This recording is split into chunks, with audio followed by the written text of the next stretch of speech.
What if I don't get selected for lieutenant colonel? Hey, I am Chuck, the bureaucrat, and Colonel Thompson came in early to get a head start on the day. General McNulty has been looking for an update on Project Calliope, and Major Riley and her deputy Gary have been really excited about something, so she thinks it's going to be a long day. But as soon as she gets in, she finds Major Carter sitting at his desk, and he doesn't look happy. She says, "You okay, Carter?" And he says, "Fine." And then it hits her.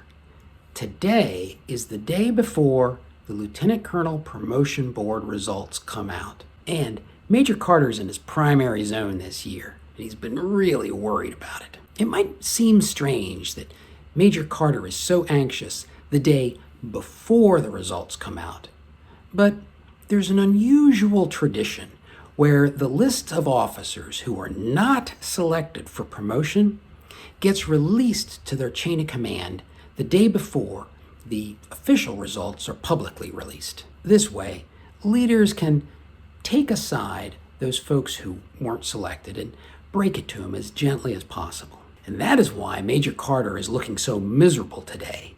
He thinks today is the day the axe is going to fall. So Colonel Thompson says, "Hey, Carter, you want to come in my office for a second?" Carter starts to look panicked, and she says, Look, I don't know anything about the results. I just want to tell you something." And when they get into her office, she says, "Look, I know there's nothing I can say to make you feel better. But the main reason people don't get selected is because they're not educationally qualified. Those people's files don't even go to the board. But you're educationally qualified, right?" And Major Carter says, "Yeah, but..." And Thompson says, "Yeah, stick with me here. This is your first look, right?" "Well, last year was my below the zone look." And Colonel Thompson waves that away. "That doesn't count." And she goes on, "You only really have to worry if you get passed over this year and next year. Yeah, if I'm a 2-time non-select, then they kick me out." And Colonel Thompson says, "Yeah, they do, but I've only ever seen that once, and that was a major who had a general officer reprimand in their file. And even then, you get 7 months to transition out." Carter is not relieved by any of this. So Thompson goes on, "The other thing that can happen is if you're a 2-time non-select, you can get picked up for selective continuation. That lets you stay and compete for the next board. In fact, you could be CELCON for years." Carter's still not impressed. "Look, that's not really what I wanted to talk to you about anyways. What I wanted to tell you is this. Don't expect any relief today. You're going to have to gut it out until tomorrow when the board results are published." And Carter kind of cocks his head and he's like, "What do you mean?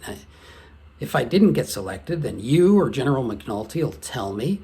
And if it gets to the end of the day and you haven't told me anything, then I know I've been selected." Absence of evidence isn't proof you were picked up. Don't go celebrating too early. Just wait until tomorrow like everybody else. Listen, the Army loves to test your patience. Remember when they took you on that long run and just when you got back to the company area and you thought, "Oh, it's over," they took you out and they ran you even further? This is just like that. Just keep your head up and don't quit. And if you want to see how the warrior ethos can help you out in situations like this, check out this video.